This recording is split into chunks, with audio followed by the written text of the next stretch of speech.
नमस्कार, मैं हूं आपके साथ अंकिता पाल और आप सभी का हमर छत्तीसगढ़ में स्वागत है। रुक करते हैं खबरों की तरफ। 7 मई को तीसरे चरण का मतदान होना है, जिसको लेकर दुर्ग जिला प्रशासन ने पूरी तैयारी कर ली है।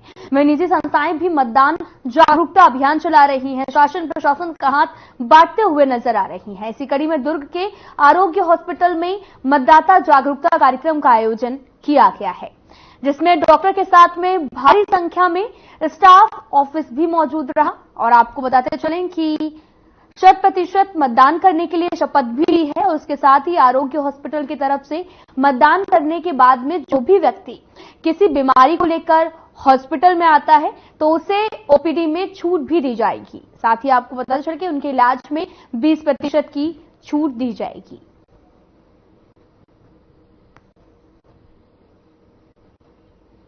सबसे आग्रह करना चाहता हूं, आरोग्यम फैमिली की तरफ से हमारा परिवार भी बहुत बड़ा है और साथ ही साथ हम सारे भिलाई दुर्ग के सारे लोगों को आग्रह करना चाहते हैं कि सब लोग इस महापर्व में शामिल हों, अपना 100% वोट जो है अपने कैंडिडेट्स को दें और दुर्ग भिलाई के उन्नति में अपना सहयोग दें।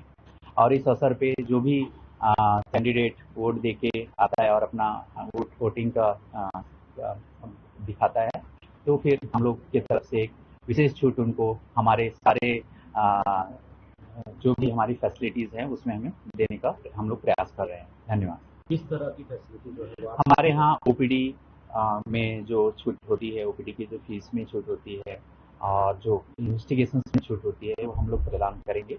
और ये हमारे तरफ से एक छोटा सा प्रयास है ताकि लोग जो है अपने वोट का 100% उपयोग करें और हमारे दुर्ग भिलाई की उन्नति में सहयोग दें। जागरूक करने के लिए आप लोगों ने सभा आयोजित किया, हॉस्पिटल के लोगों को भी जागरूक कर रहे हैं, बाहर के लोगों से भी अपील कर रहे हैं। क्या आप लोग आरोग्यम उस दिन बंद रहेगा? जी, आरोग्यम एक्चुअली हॉस्पिटल है, हॉस्पिटल हम बंद नहीं कर सकते। हाँ, लेकिन हमारे जितने भी स्टाफ हैं उनका अलग अलग टाइम में ड्यूटीज होती है। जिन लोगों की ड्यूटीज जो है वो मॉर्निंग में होगी वो आफ्टरनून में जाकर वोट देंगे, जिनका आफ्टरनून में होगी वो मॉर्निंग में अपना वोट दे सकते हैं। तो हमारा पूरा प्रयास रहेगा कि हमारे परिवार के सभी सदस्य जो है वो अपना वोट दें और हम लोग को जो है एक अच्छा और एक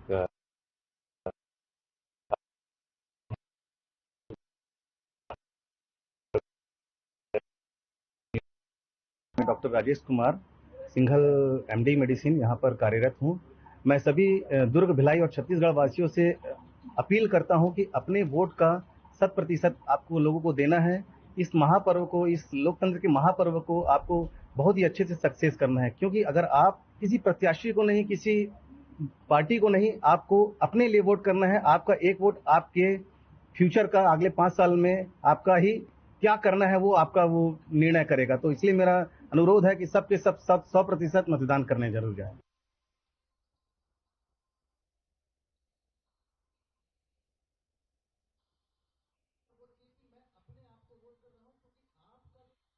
छत्तीसगढ़ के दुर्ग से एक बड़ी खबर आ रही है, जहां पर दुर्ग के एनके क्रेशर खदान में बड़ा हादसा हुआ है। हादसे में 3 मजदूर बुरी तरह से झुलस गए हैं। मशीन के डीजल के डालते समय यह ब्लास्ट हुआ है। बड़ी खबर इस वक्त की दुर्ग से, जहां पर एनके क्रेशर खदान में बड़ा हादसा हो गया। तत्काल घायलों को पहुंचाया गया अस्पताल।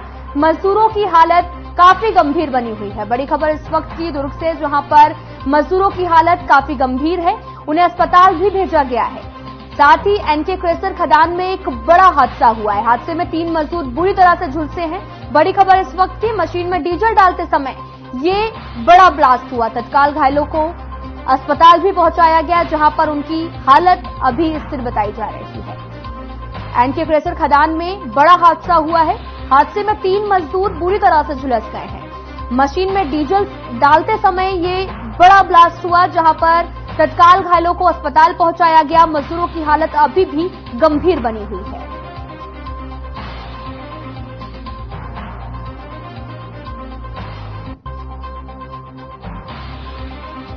मशीन में डीजल डालते वक्त ये बड़ा ब्लास्ट हुआ, जिससे मजदूरों की हालत अभी गंभीर बनी हुई है, जिन्हें अस्पताल में भर्ती कराया गया। बड़ी खबर, एनके क्रेशर खदान में बड़ा हादसा हुआ। हादसे में 3 मजदूर बुरी तरह से झुलस गए हैं। मशीन में डीजल डालते समय बड़ा ब्लास्ट हुआ। तत्काल घायलों को अस्पताल भी पहुंचाया गया, जहां पर उनका इलाज लगातार जारी है। मजदूरों की हालत अभी गंभीर बताई जा रही है। बड़ी खबर इस वक्त की दुर्ग से एनके क्रशर खदान में बड़ा हादसा हुआ है और हादसे में 3 मजदूर बुरी तरह से झुलस गए हैं। दरअसल मशीन में डीजल डालते समय ब्लास्ट हो गया।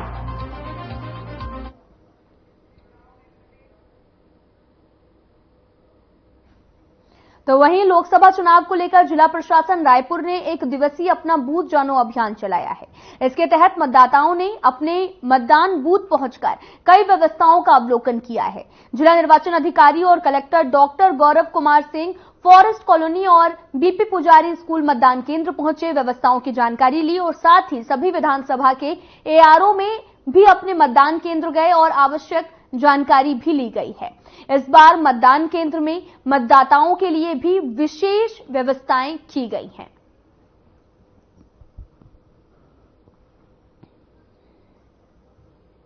आपको बताते चलें कि रायपुर में अपना बूथ जानो अभियान चलाया गया, जहां पर लोगों को जागरूक किया गया। कई व्यवस्थाओं का भी यहां पर अवलोकन किया गया है। तस्वीरें देख सकते हैं जो कि रायपुर से हैं, जहां पर जिला निर्वाचन अधिकारी ने भी जायजा लिया है।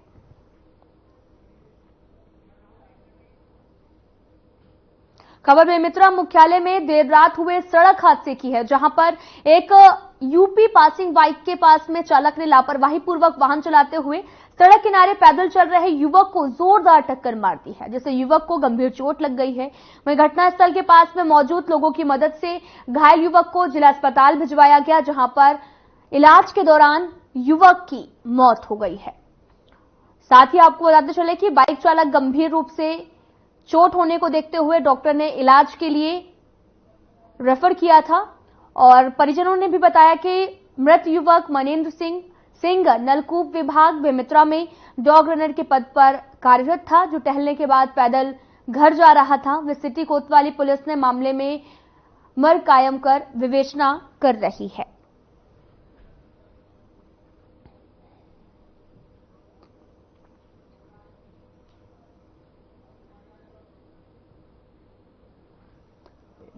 किसी मोटरसाइकिल द्वारा ना एक्सीडेंट करके चले गए थे, तो उसके बाद तत्काल एम्बुलेंस से यहाँ जिला अस्पताल में लाया गया। फिर हम लोग को सुबह सूचना मिली तो रिफर करने की बात हुई थी, लेकिन यहाँ आके देखा तो इलाज के दौरान इनकी मृत्यु हो गई थी। अभी पीएम के लिए लेके गए हैं, उसके बाद बलौदा बाजार लेके जाएंगे।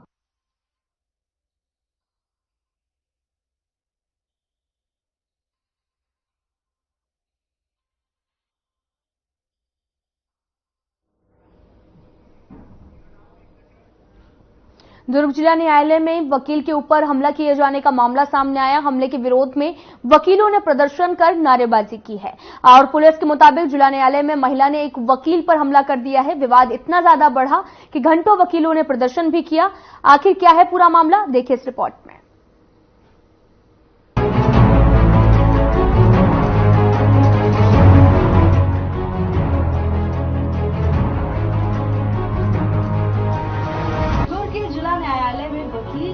हमला किए जाने का मामला सामने आया है। दरअसल मामला ये है कि एक अधिवक्ता के ऊपर उसी की क्लाइंट ने मारपीट कर दिया। इस मामले को लेकर क्लाइंट से जब पूछताछ की गई तो क्लाइंट का कहना है कि वकील ने उस दंपत्ति के साथ मारपीट की। इस मामले ने इतना तूल पकड़ लिया कि सारे वकीलों में आक्रोश है। वकीलों ने मिलकर जिला अधिवक्ता संघ के बैनर तले पहले कोतवाली थाने का घेराव कर दिया और वकील के साथ हुई मारपीट के खिलाफ एफआईआर दर्ज करने की मांग की। उधर पुलिस प्रशासन ने जब अधिवक्ता संघ के पदाधिकारी की मांग को अनसुना कर दिया तो सभी अधिवक्ताओं ने एक मत होकर पटेल चौक पर चक्का जाम कर दिया। अधिवक्ताओं की ओर से ऐसा किए जाने पर तत्काल दुर्ग पुलिस हरकत में आई और दोनों पक्षों के विरुद्ध एफआईआर दर्ज करने की बात कहते हुए चक्का जाम समाप्त करवाया। इस तरह है कि लगभग 12 बजे के करीब एक महिला और उनके पति थाने में आए। यह कंप्लेंट देखिए कि एक वकील जिनके वो क्लाइंट हैं उनके द्वारा महिला पर और उनके पति पर कॉम्प्रोमाइज़ करने के लिए दबाव बनाया जा रहा है। तो इसी दबाव के बनाने के दौरान उनका आपस में विवाद हुआ और महिला का कहना था कि उन वकील ने उनको थप्पड़ मार दिया महिला को। तो उसी के वकील का कहना था कि महिला ने उनको चप्पल से मारा। तो दोनों पक्षों के बीच में आपसी विवाद का मामला था और उसी को लेके उन वकीलों के द्वारा धरना प्रदर्शन किया गया। और दोनों इसको देखते हुए हम दोनों के खिलाफ मतलब एक जांच करेंगे और सबसे पहले एफआईआर करेंगे और उसके बाद फिर आगे की जो भी जांच होगी उसके बेसिस पर रिजल्ट। आचार संहिता लगी हुई है, उस पर चक्का जाम नहीं, आचार संहिता लगी हुई है, वो इलेक्शन से रिलेटेड है, वो चक्का जाम अब नहीं है, वो हट गया है। वहीं दूसरी तरफ जिला अधिवक्ता संघ की अध्यक्ष नीता जैन ने कहा कि उनकी मांग मानते हुए पुलिस प्रशासन ने पीड़ित अधिवक्ता से मारपीट करने वाले दंपति के विरुद्ध मामला दर्ज कर लिया है। इसके साथ ही उन्होंने कहा कि ऐसे मामलों को देखते हुए अब अधिवक्ता सुरक्षा अधिनियम तत्काल लागू किया जाना अति आवश्यक हो गया है, जिसकी वो मांग करते हैं। आज नेताम साहब के यहाँ एक मामला परिवार का असीम सिंह है, उसमें अधिवक्ता थी, वो महिला उनकी ही मतलब पक्षकार थी। उस महिला ने मतलब दोनों परिवार में आपस में ही मनमुटाव है दो भाइयों के बीच में, तो वो एक तो बोलता है नहीं नहीं आप करोगे, एक बोले नहीं नहीं ऐसा करके विवाद करने लगे। तो बोले भाई परिवार है, आप लोग आपस में तय कर लो करके। तो इस बीच में महिला तू तड़ाक से उससे मतलब वकील साहब से बात करने लगी, तू कौन होता है रे बोलने वाला, इस प्रकार से। तो बोले वकील साहब को ऐसी भाषा में मत प्रयोग करिए, आप न्यायालय में आइए, न्यायालय में ढंग से बात करिए। तो वो उठ के वकील साहब को एक थप्पड़ मार दी, हाथ में उनके निशान भी है, जो मारी है उसका निशान भी है। तो जब थप्पड़ मारी तो वकीलों ने देखा कि वकील को थप्पड़ मारी तो वकील पीछे घूमे। इस बीच में ये आकर थाने में पहले आ गई, अपना मतलब अपने आप को सेव करने के लिए थाने में आके रिपोर्ट लिखाने लगी झूठी कि मेरे को वकील साहब मारे हैं, जबकि हकीकत ये है और सीसी कैमरे में सारी चीजें आई है। लेकिन सीसी कैमरा चूंकि न्यायालय का है उसको देख नहीं सकते अभी फिलहाल, लेकिन हकीकत ये बात आई थी। हमने कहा कि सारी बातें हमने बताई है और उसके बाद भी मैंने कहा कि चलो भाई मामला हो गया है, परिवार पक्षकार का मामला है, आपस में सुलझा लिया जाए करके। हम थाने में भी बैठे कि चलो भाई आपस में एक दूसरे का विवाद हुआ है, आपस में सॉरी बोल के खत्म कर दो। वो महिला मतलब एक वकील साहब झुकने को तैयार है, लेकिन वो महिला बोलती नहीं नहीं मैं नहीं झुकूंगी, मतलब इतने हद पार कर दी। तब हम लोगों ने कहा कि नहीं, इतनी अकड़ तो ठीक नहीं है, गलती भी करो और ऊपर से अकड़ रखोगे तो ये शोभा नहीं देता। तब हमने कहा कि नहीं अब तो इसके ऊपर एफआईआर दर्ज होना चाहिए। इसलिए हम लोगों ने हमारी मांग थी कि एक तो गलत काम करो और ऊपर से चोरी, ऊपर से सीना चोरी वाली बात आ रही है, तो अब एफआईआर होना चाहिए। तब हम लोगों ने, आप एक महिला है इसलिए मैंने महिला होने के नाते उसे समझाया कि देखो आप महिला हो, आपस में बैठ के बात कर लो और सॉरी बोल दो एक दूसरे को। चलो अगर मालूम मैं बोली वकील से गलती भी हुई होगी तो चलो हम मानते हैं तो यार चलो हमारे वकील साहब से हम सॉरी बोलवा रहे, लेकिन इतनी अकड़ अच्छी बात नहीं है। आप कोर्ट में आ रहे हो, तरीके से आना चाहिए, सभ्यता से बात करना चाहिए, वकील को तू तड़ाक से बात नहीं करना चाहिए। और उसके बाद में और वकील को थप्पड़ मारेगी तो कोई भी वकील बर्दाश्त नहीं करेगा। क्या कारण था कि वकील लोग 3 घंटे? यही कारण था कि हमने कहा कि एफआईआर करो, तो प्रशासन 1 सप्ताह का समय बोल रहा था। हमने कहा 1 सप्ताह नहीं, क्योंकि संज्ञेय मामला है इसलिए तत्काल अपराध पंजीबद्ध किया जाए, और वही मांग थी और वो मांग हमारी आज पूरी हो गई। चप्पल की बात सामने ही ऐसा कुछ है क्या? चप्पल की बात बताए ना हमने कि चप्पल मारी है जिसका निशान भी है वकील साहब के सामने, आप देख सकते हैं उसमें उनके साइड में चप्पल का निशान भी है। उन्होंने इसीलिए एडवोकेट को आए दिन पक्षकारों से इस प्रकार का सामना करना पड़ता है। इसलिए हमारी मांग है प्रोटेक्शन एक्ट जल्दी से जल्दी लागू किया जाए। जिस प्रकार से मध्य प्रदेश में प्रोटेक्शन एक्ट लागू किया गया है, उसी प्रकार से छत्तीसगढ़ में भी चुनाव के समय तो बहुत लंबे चौड़े कहा गया था कि प्रोटेक्शन एक्ट लागू किया जाएगा, लेकिन अभी तक प्रोटेक्शन एक्ट लागू नहीं हुआ है। और जैसे ही चुनाव हो जाता है आचार संहिता के बाद हम लोग प्रोटेक्शन एक्ट की मांग करेंगे। इसके लिए धरना प्रदर्शन चाहे जो करना होगा हम करेंगे, क्योंकि वो सहयोग नहीं कर रहे थे इसलिए हम लोगों ने मांग किया। तो आपने इस रिपोर्ट में देखा कि एक अधिवक्ता पर उसी के क्लाइंट ने हमला कर दिया है, जिससे सारे वकील भड़के हुए हैं। अब देखना ये होगा कि ये मामला तूल पकड़ता है या पुलिस प्रशासन इस पर कड़ा एक्शन लेगी। Bureau report.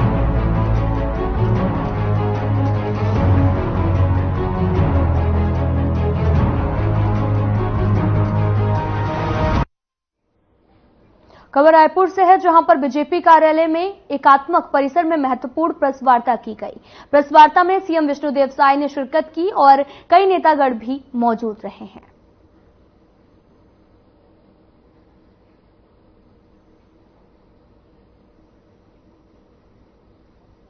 हम लोगों के बीच उपस्थित हमारे प्रदेश के यशस्वी अध्यक्ष श्री किरण देव जी, मुख्य प्रवक्ता और वरिष्ठ नेता विधायक श्री अजय चंद्राकर जी, विधायक श्री खुशवंत साहिब जी, प्रदेश के महामंत्री श्री संजय श्रीवास्तव जी, संदीप शर्मा जी, अमित चिमनानी जी, अनुराग अग्रवाल जी और प्रिंट और इलेक्ट्रॉनिक्स मीडिया के सभी पत्रकार साथियों, आप सभी का आज की इस प्रेस वार्ता में अभिनंदन है, स्वागत है।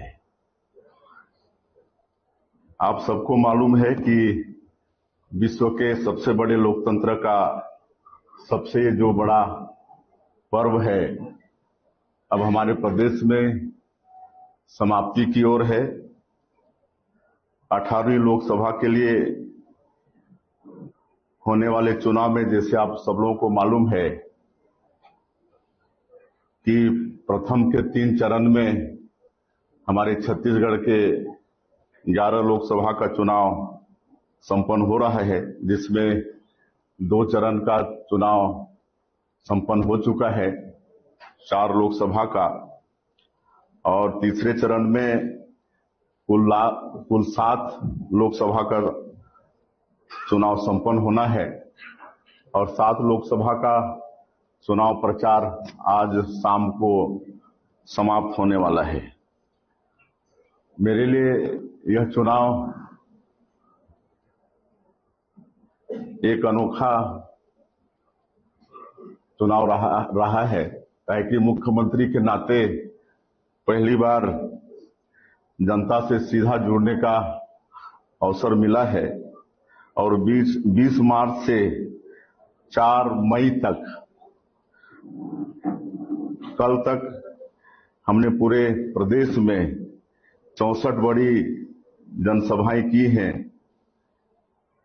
और आज 2 सभा और है, एक सूरजपुर में माननीय राष्ट्रीय अध्यक्ष जी के साथ और एक सारंगगढ़ में।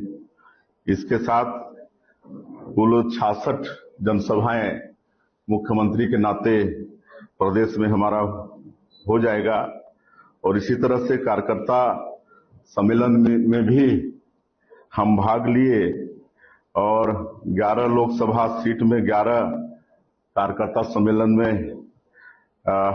हम भाग लिए और वैसे ही 24 बड़े सामाजिक बैठकों में भी हमको शामिल होने का अवसर मिला। तो इस तरह से कुल 45 दिन में 106 से ज्यादा बार हमें मुख्यमंत्री के नाते जनता से मुखातिब होने का अवसर मिला और इस पूरे चुनाव प्रचार में हमारे देश के यशस्वी प्रधानमंत्री श्री नरेंद्र मोदी जी, हमारे भारतीय जनता पार्टी के राष्ट्रीय अध्यक्ष श्री जगत प्रकाश नड्डा जी, माननीय गृह मंत्री श्री अमित शाह जी सहित केंद्र के बहुत सारे राष्ट्रीय नेता, जिनकी सभाएं हमारे छत्तीसगढ़ में हुई और जिससे छत्तीसगढ़ में भारतीय जनता पार्टी के पक्ष में एक अच्छा वातावरण का निर्णय हुआ। हमारे प्रदेश के अध्यक्ष श्री किरण देव जी सहित हमारे प्रदेश के अन्य नेतागण भी भारी मेहनत की। हमारे संगठन महामंत्री, हमारे प्रदेश के प्रभारी, सब लोगों ने मोदी सरकार की 10 साल की उपलब्धि और 3 महीने में जो भारतीय जनता पार्टी की सरकार ने मोदी की गारंटी को पूरा करने का जो प्रयास किया, इन सब बातों को प्रदेश की जनता तक पहुंचाने का काम किया। और जिस तरह से हम पूरे प्रदेश में जनताओं के बीच में गए और उनका जो रिस्पांस हमको मिला, उसके अनुसार हम विश्वास के साथ कह सकते हैं कि पूरी 11 की 11 सीट इस बार के लोकसभा चुनाव में भारतीय जनता पार्टी जीतेगी। और इस चुनाव में एक और खासियत रही कि इसमें विदेश के 4 देशों के डेलीगेट्स भी, राजनेता यहाँ पर आए अपने चुनाव प्रचार को देखने के लिए। ये भी एक इस चुनाव कैंपेनिंग की खासियत रही। और इस चुनाव में आप सब लोगों ने भी खूब परिश्रम किया, पसीना बहाया, इसलिए आप सब लोगों का भी बहुत बहुत धन्यवाद है। और ये चुनाव प्रचार में हम लोगों ने जनता तक ये पहुंचाया है कि ये जो चुनाव है लोकसभा का बड़ा महत्वपूर्ण है। 10 वर्षों में आदरणीय नरेंद्र मोदी जी ने गांव, गरीब, किसान, मजदूरों के लिए काम किया। राम मंदिर का निर्माण पूरा हुआ। जम्मू कश्मीर से धारा 370 हटा, लेकिन तीसरे बार जब प्रधानमंत्री श्री नरेंद्र मोदी जी फिर से प्रधानमंत्री बनेंगे तो 2047 तक इस देश को विकसित भारत के रूप में खड़ा करने का ये चुनाव है। और आने वाले 5 वर्षों में 2029 तक हमारे देश को आर्थिक क्षेत्र में तीसरा सबसे बड़ा ताकत बनाने का ये चुनाव है। ये सब हम लोगों ने और हमारे नेताओं ने जनता तक पहुंचाने का काम किया है। लेकिन इस चुनाव कैंपेनिंग में एक जो विपक्ष और इंडी गठबंधन के द्वारा जो नकारात्मकता, दुष्प्रचार और बदजुबानी जो उनके तरफ से थी, ये सारी सीमाएं लांघ दी। और विशेषकर छत्तीसगढ़ में जो तासीर है उसके बिल्कुल विपरीत। और पूरा देश हमारे छत्तीसगढ़ की सभ्यता और संस्कृति को जानता है, लेकिन विपक्ष का ये झूठ, दुष्प्रचार और बदजुबानी ये कहीं न कहीं छत्तीसगढ़ की तासीर को शर्मिंदा किया है, जो कि छत्तीसगढ़ की जनता को बिल्कुल अस्वीकार्य है। और इसमें मुख्य रूप से जो 3 महीने में हमारी भारतीय जनता पार्टी की सरकार ने मोदी की गारंटी को पूरा करने का प्रयास किया है, उसको पहुंचाने का काम किए हैं। पिछले कांग्रेस की सरकार में 18 लाख गरीब लोग ग्रामीण क्षेत्रों में प्रधानमंत्री आवास से वंचित हो गए। हमारी जब 15 साल की सरकार थी उस समय बहुत लोगों का मकान प्रारंभ हुआ था, उनको आगे का किस्त भी नहीं मिला और आज अधूरा उनका मकान रह गया है। तो ये 18 लाख प्रधानमंत्री आवास की स्वीकृति 13 दिसंबर 2023 को हमारी सरकार शपथ ली और 14 दिसंबर को ही पहला कैबिनेट बैठक करके 18 लाख मकान की स्वीकृति दे दिए हैं, जिसका निर्माण अब अतिशीघ्र प्रारंभ होने वाला है। और उसी तरह से 2 साल का बकाया बोनस 12 लाख से ज्यादा किसानों का जब हम लोग सरकार में थे दे नहीं पाए थे, और जिसका देने का वादा कांग्रेस पार्टी ने भी अपने जन घोषणा पत्र में की थी, लेकिन 5 साल तक उस पर चर्चा भी नहीं हुई। और हम लोगों ने 25 दिसंबर को ही, मतलब मुश्किल से सरकार शपथ लेने के 10-12 दिन के अंदर ही 12 लाख से ज्यादा किसानों का 3716 करोड़ रुपया 2 साल का बकाया बोनस देने का काम किए। 21 क्विंटल प्रति एकड़ धान खरीदने का वादा था, 21 क्विंटल के हिसाब से धान खरीदे। और मुझे बताते हुए गौरव हो रहा है कि इस साल सबसे ज्यादा धान 145 लाख मीट्रिक टन धान, जो कि अभी का रिकॉर्ड है, वो छत्तीसगढ़ की सरकार ने खरीदी। और जो अंतर की राशि थी उसको एक मुश्त देने का वादा था। और 12 मार्च को 24,72,000 से ज्यादा किसान इस साल। फिलहाल इस वीडियो में इतना ही। नमस्कार।